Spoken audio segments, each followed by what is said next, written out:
So, apparently, there's a version of me on Mythic Quest. The name of this fictional character, this imposter, is Brad Bakshi. First time I heard about him, my phone blows up. Bro, is this you? What's it like to be Brad? My response, who the hell is Brad? But then I watched, and yeah, the parallels are uncanny. I joined the industry when live service games and loot boxes were in their, let's say, adorable baby phase. In other words, I was Brad before fake Brad even graduated from community college. I'm not going to name where I worked because NDAs exist for a reason, but let's just say major studio, major game. If you ever rage bought a skin, I probably covered my lunch with it. So today, you get to watch me watching TV, watching a version of me in a TV show, which, let's be honest, is probably the most meta monetization strategy I've ever come up with.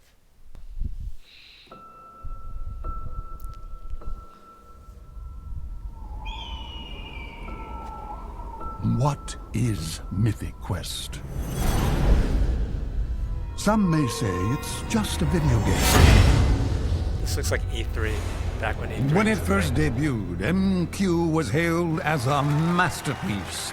Now played in 20 different countries on 6 continents, it's the biggest massive multiplayer role-playing game of all time. But in such a fickle industry where fortunes can turn and titans fall, they must stay relevant.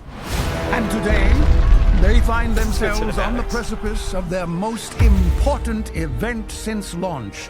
Their first major expansion, Mythic Quest, Raven's Banquet. And it... All right, let's break it down. Who actually runs a game studio? And more importantly, who's the most powerful person?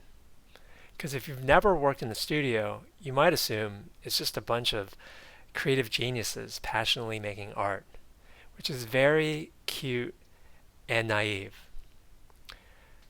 In reality, it's a war zone of conflicting priorities, corporate oversight, and hard deadlines. It all falls on the shoulders of one man, creative director Ian Grimm. When I first created MQ, my intention wasn't to just I love build his a game. rings. I wanted to build a world, and Raven's Banquet is the next step into that world. This is the creative director, the idea guy, the visionary. In his mind, we have infinite resources and ride unicorns to work. But in reality, people like me and others have to come in and say, that's technically impossible. The publisher would never approve it. That would actually lose us money. We already have 14 other disasters to fix. So Ian dreams, and the rest of us, we just try to manage expectations. Of course, one person cannot do this alone. It takes thousands of people to keep a world like this up and running.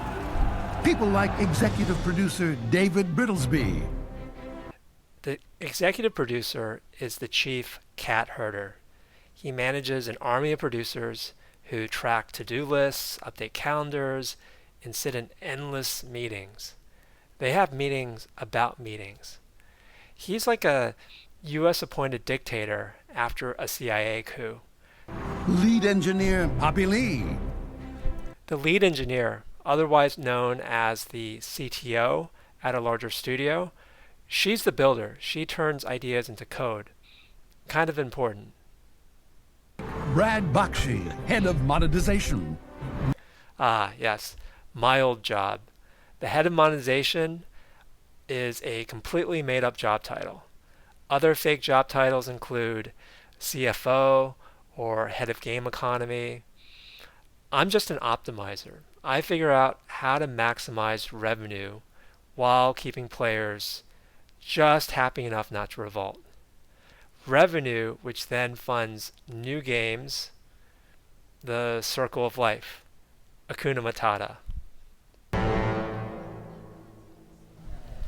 One new continent, over 1,000 new playable items, all built on the most robust code base in the history of MMOs. I don't mean to toot my own horn here, but my team and I have built something remarkable.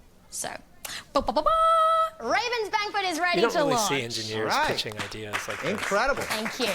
Absolutely circus stunning, bear Poppy. This expansion is driving going a to car. blow them away. But are we sure that we're finished? I think it's finished. We've been on it for 2 years. It's perfect. No, it's like we're almost there. We're almost perfect. Where did you get that? Oh, I have my own.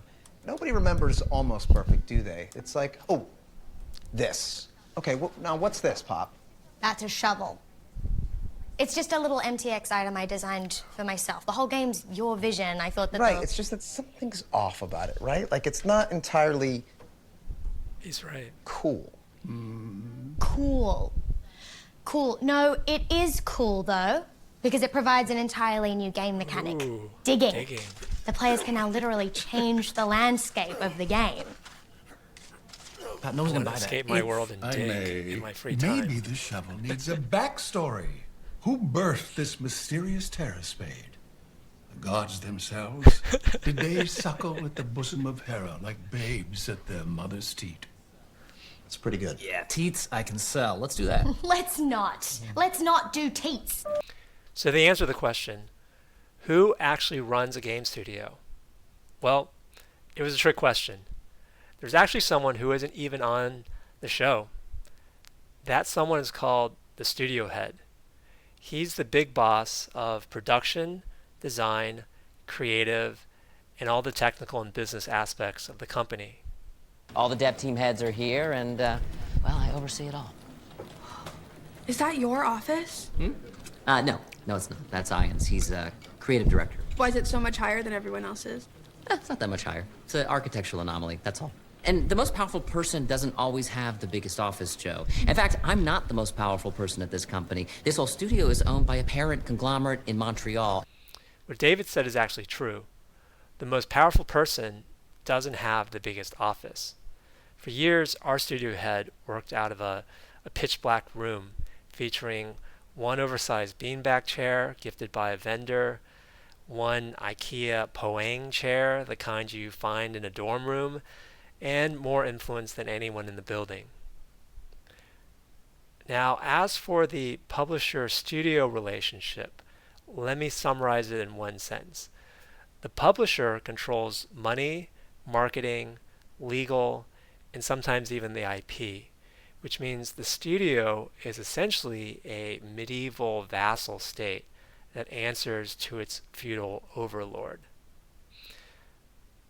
We can talk more about that when I decide to burn some bridges.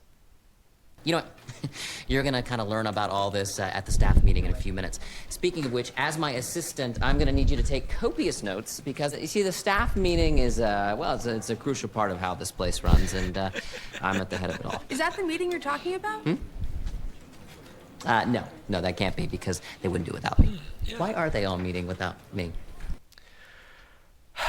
We barely made it past the title screen, and if you made it this far, it probably means you like the show, you like my unfiltered takes, or you just enjoy watching a former monetization executive slowly unravel in real time. I like her. She's gonna do it. All right, meeting adjourned? Meeting adjourned. Great. Yeah. If you want more insider takes, subscribe. If not, keep getting milked by battle passes. Up to you. See you later. Hakuna Matata.